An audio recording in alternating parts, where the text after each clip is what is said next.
Our speaker this morning is Beth Krom. Beth grew up in Western New York, the daughter of a television anchorman and a mother who was active in the League of Women Voters and felt somewhat transformed by reading Betty Friedan's The Feminine Mystique. Beth graduated from UT Austin with a degree in education of the visually impaired and taught for a few years before marrying her South African husband and relocating to Southern California as a new mother in 1985. She and her husband continue to live in Irvine, where they raised their family and where Beth served in elected office for 16 years. Experiences throughout her life have expanded her wisdom through lessons that all too often come with the unanticipated, unpredictable, and not easily navigated journeys we encounter. Beth has been gracious enough to share a bit of that wisdom and perspective with us today. Please welcome Beth to the pulpit.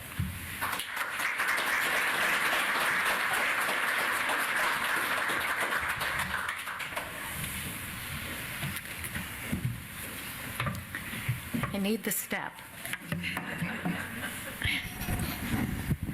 And I feel like I should say, I'm a short Jewish white woman.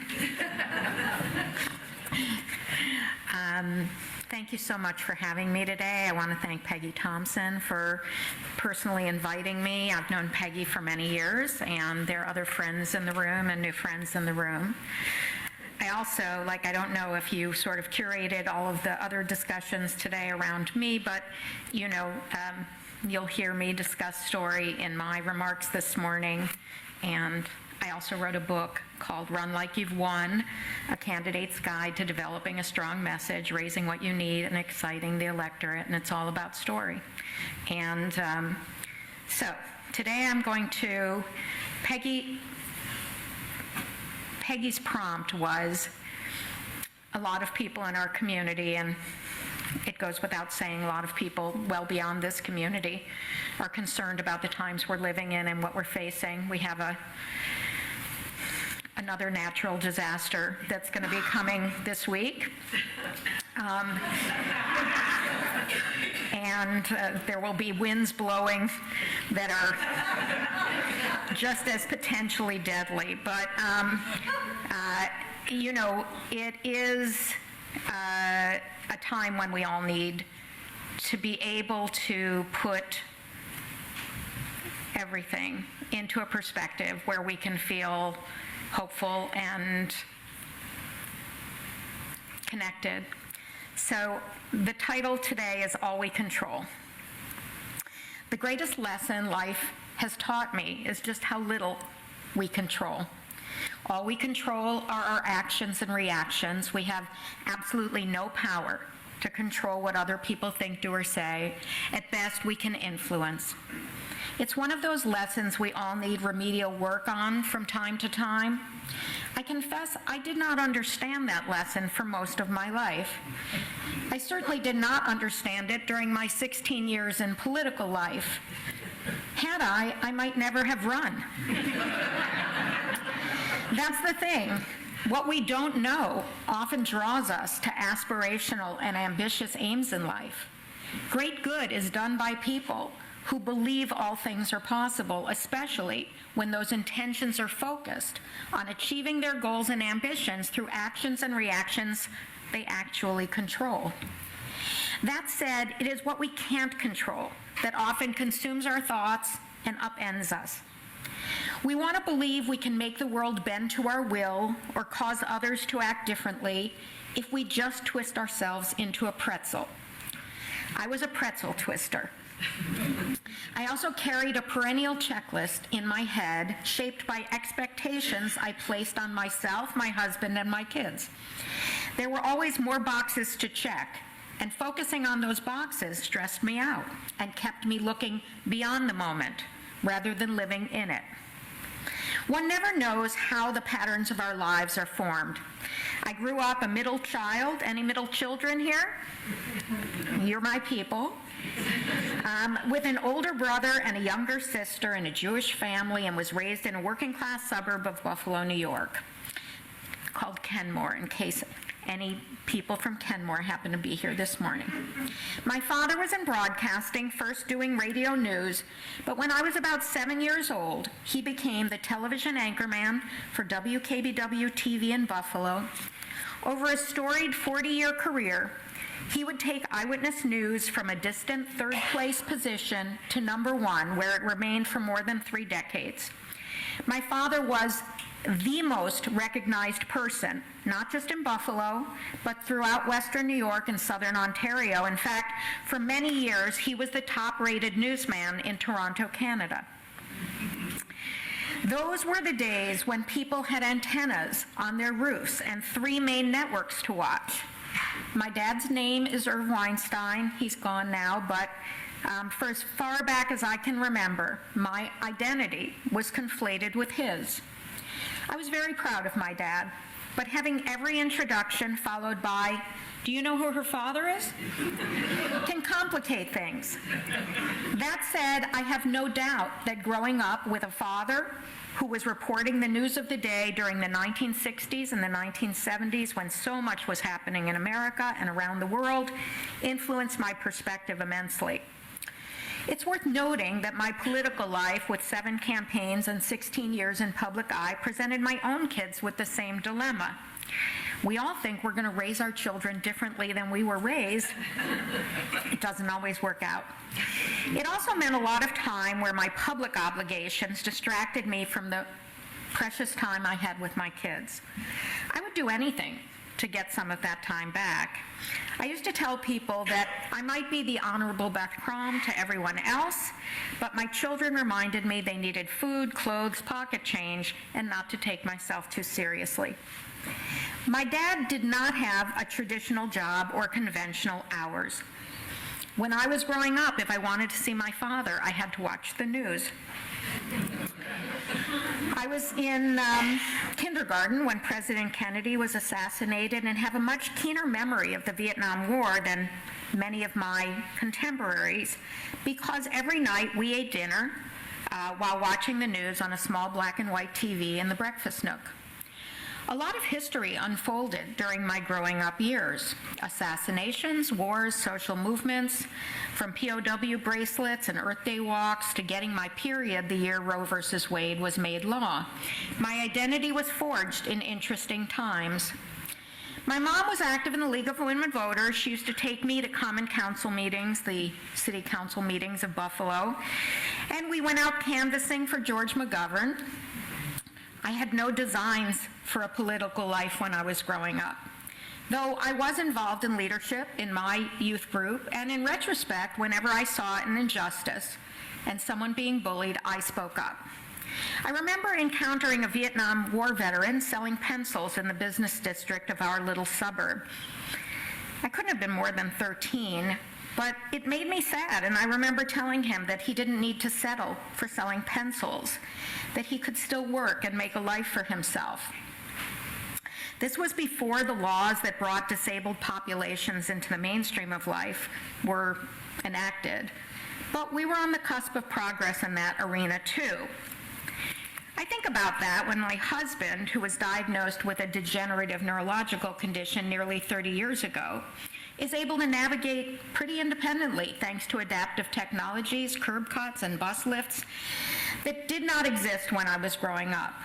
When, as a teacher of the visually impaired, I taught Braille, I could not have imagined the advancements in technology that would make such a difference for the disabled and for the rest of us. I got my special ed and elementary education degrees from the University of Texas at Austin. I almost went to Michigan State. Anyone from Michigan here? Okay. But then I thought, some frosty February morning, I'm going to have to explain to myself how I could have possibly moved someplace where it gets colder in the winter than it does in Buffalo. Years later, as an elected official, I realized that a special ed degree can come in handy in politics too. I never understood why I got, I'll give you a moment to think about that. I never understood why I got that minor in sociology in college, but politics answered that question as well. There is no better platform to study human behavior than in the political world. It's interesting how the dots of our lives come together. When I was doing my student teaching in a regular 6th grade class in Austin, one of my students was Scott McClellan, who would go on to serve as press secretary for George W. Bush. In fact, his mother, Carol McClellan, was mayor of Austin at the time that I was in Austin. Fast forward to 2006 when, as mayor of Irvine, I was invited to attend a speech by then President George W. Bush at the Irvine Hyatt. As possibly the only Democrat invited, I asked the chief of police to accompany me.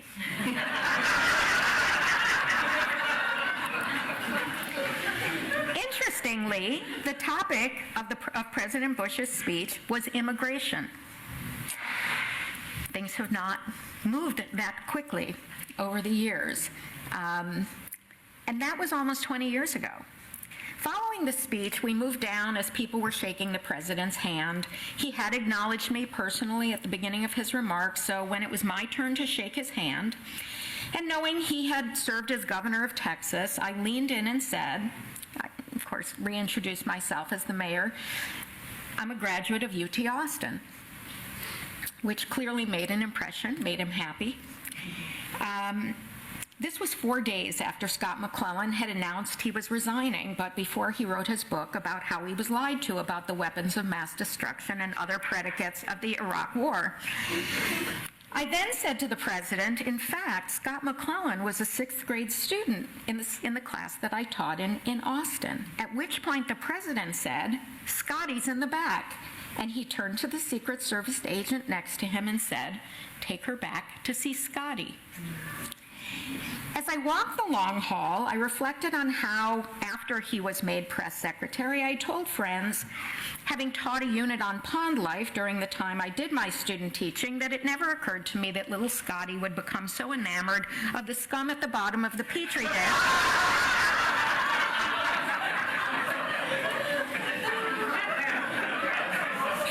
that he would wind up in the Bush administration. Never imagining we would ever meet again. The Secret Service agent opened the door. Scott McClellan looked at me like, who are you? I quickly went through the connections of his 6th grade and the teacher. We spent about 2 minutes together, and I tried to help him reach back and remember Miss Weinstein. But it was over as soon as it began, not a lifelong relationship. But when I came back out to the lobby, people approached me with this quizzical expression on their faces. And then I thought about the optics in the room. The room had been set up in the round. I went, so everybody was watching the president work his way around. I went up to the president, I leaned in, I said something to him, and the Secret Service took me out of the room.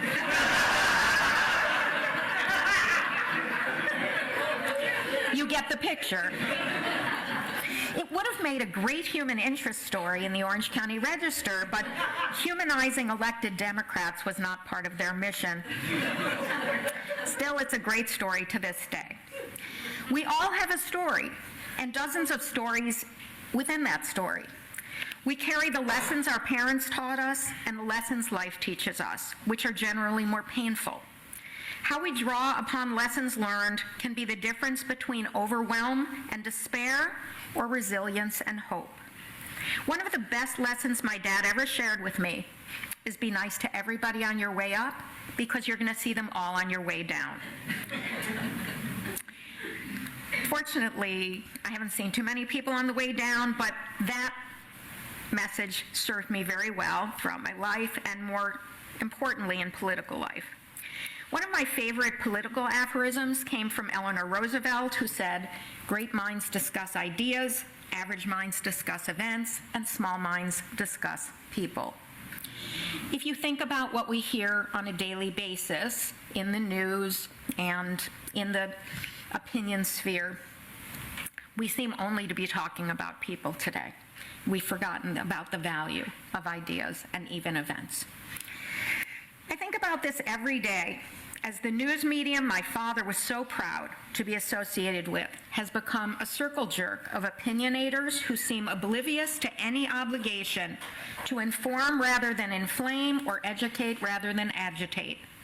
I always tell people there are three things essential to a healthy, well-functioning democracy: an informed electorate, a separation of powers, and an independent judiciary.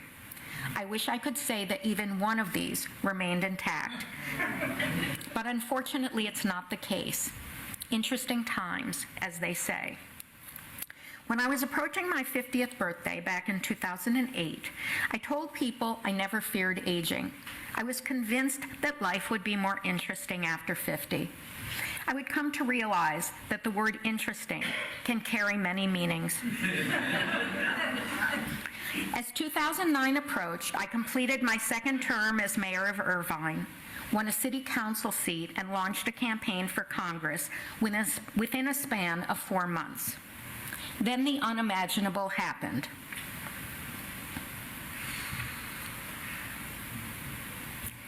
In June 2009, just a week before he was to graduate from UC Santa Barbara,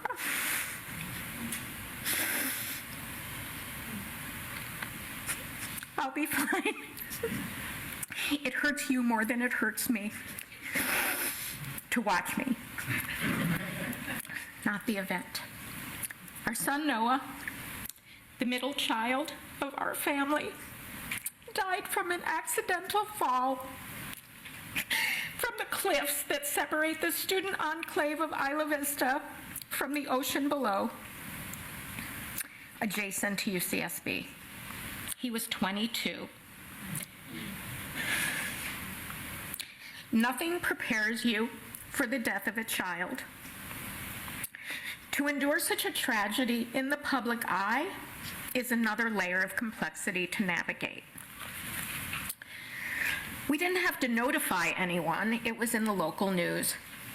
It was news in Buffalo, New York, too, where they reported that the beloved grandson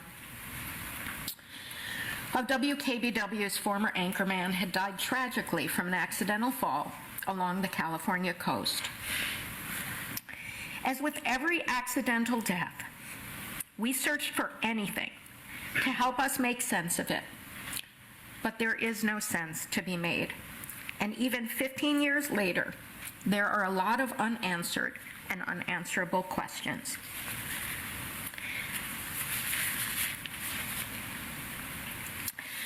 During my tenure in public life, I had met with family members frustrated by how bureaucracy was treating their requests for information.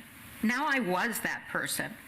I had been the mayor of a city that hosts a UC campus, a city that prides itself on its commitment to public safety, a city where the police worked in partnership with the community. What I encountered in my interactions with public safety and political leaders in Santa Barbara County felt like a culture of indifference. If there had been bubbles over their heads, the message would have read, "It's not the cliffs, it's the kids." Through my own research, I would learn that 6 lives had been taken by the eroding cliffs in the 20 years preceding Noah's death. What has been harder to endure is the 7 lives lost to the cliffs since Noah's death, despite my efforts to get attention paid to the clear and present danger of housing thousands of students in substandard housing proximate to eroding cliffs while celebrating a party culture that is legend at UCSB. What's good for the economy seems to be a higher priority than the welfare and safety of the student population that fuels it. Losing Noah made it hard to be a part of systems and institutions that are more focused on their own preservation than the best interests of those that they ostensibly exist to serve. That was 15 years ago, and while life has forever changed, therapy helped me find a way forward. I had never gotten therapy before Noah died, and probably would never have gotten therapy had I not been pushed by my daughter, our oldest, who is a marriage and family therapist. All the practice she got analyzing every single thing I said and did her entire life has prepared her well for a profession that she is definitely excelling at. I am forever grateful for her pushing me. I believe her exact words were, "Don't even talk to me until you get therapy." And to Noah for being my greatest teacher and spirit guide. I feel his enduring presence in my life. There are visitations and dreams, butterflies, hummingbirds, and other life forms. He seems to enjoy intersecting with me on walks in the form of those small lizards that dart across our paths. I have an awareness now that I did not have when I spent too much time relitigating the past and worrying about the future, when I thought someday was something I could count on, when I thought catching grenades in my teeth and twisting myself into a pretzel was an effective way to make things happen and change the world. Now I understand that all I control are my actions and reactions, that I have no power to cause other people to think, do, or say anything, and that expending energy to push against what I do not like or agree with I do not like or agree with, there we go, I should have put in a comma, will only deplete my spirit. I am not indifferent. I am just focused inward. None of us can ladle from an empty well. One of the Bethisms I developed to help me frame political life is, you can't make complicated people less complicated. You can just dilute them with better energy. We are the better energy, and our power is in focusing our energy on uplifting, upstanding, and engaging with a positive intention. In closing, I will share a theory I developed that should probably be published, please don't publish it, and seems quite relevant to what we are seeing today. In my experience, what divides us is not whether we're a Democrat or Republican, a liberal or conservative, a black hat or a white hat. I think all people can be quantified in a matrix of 4 boxes: me people and we people, and people with a sense of humor and people with no sense of humor. And then you cross-pollinate. I think you'll agree it's the me people with no sense of humor who are the big problem in the world. The truth is, there's a strong correlation between humor and humanity. Think of it as our ruby slippers. That reminds me of another Bethism for our times. It's not the Wicked Witch of the West that keeps me up at night, it's the flying monkeys. I'll let you meditate on that one. Before I finish, I'd like to share a verse I wrote a few years ago, but which seems even more appropriate today, given the times we're living in. All we control is how we react. Our choices, our actions, that's simply a fact. We cannot control how others behave. If they choose to be cowards, we still can be brave. If they choose to be callous, we still can be kind. If they game us or play us, we can quiet our minds. We can catch their grenades without throwing them back. We can just walk away when they're on the attack. People who bully, who bruise and abuse you are damaged and weak, and the reason they choose you is because they don't have a strong heart or a soul. They are insecure people who need to control out of anger and fear with aggression and pain. They need victims. It's sad and so hard to explain. Why some are so hollow, so devoid of self-worth, that they choose to spend all of their time on this earth causing chaos, destruction, hurting others for fun, some with words, some with fists, some with knives and a gun. So each day I am grateful I was loved and embraced, given courage to deal with whatever I faced, taught values that helped me appreciate others, open my mind, not judge books by their covers. And when I must deal with someone who's mean, manipulative, hostile, somewhere in between, I think, what amount could you pay me to make me act as they do? And the answer comes quickly, for it simply is true that there's not enough money, no compensation that's worth spending each precious day that one has on this earth, doing damage to others through anger, aggression, letting insecure feelings, self-loathing, depression, make me act like a bully or cause suffering and pain. What drives people to do this is hard to explain. Needing others to suffer to make yourself feel good, Would you ever choose that? I know I never would. In life, there are few things we truly control, but life can be guided by a positive goal, a hope, aspiration, a vision, a dream, to believe, to have faith, to go forward full steam. Acting with honor, showing others respect, being focused, ambitious, engaging, direct. We each have the power to shape what will be, to map out our ambitions, live the life that we see, touch others with kindness, overcome and prevail. Even when life is hard, we do not have to fail. Life is a gift. Make the most of each day, how you think, how you act, what you do, what you say, where you go, who you meet, the connections you make, the memories you store, the chances you take. Are the legacies left when you're no longer here? How you're remembered to those you hold dear. Make the most of the time that you have while you're here.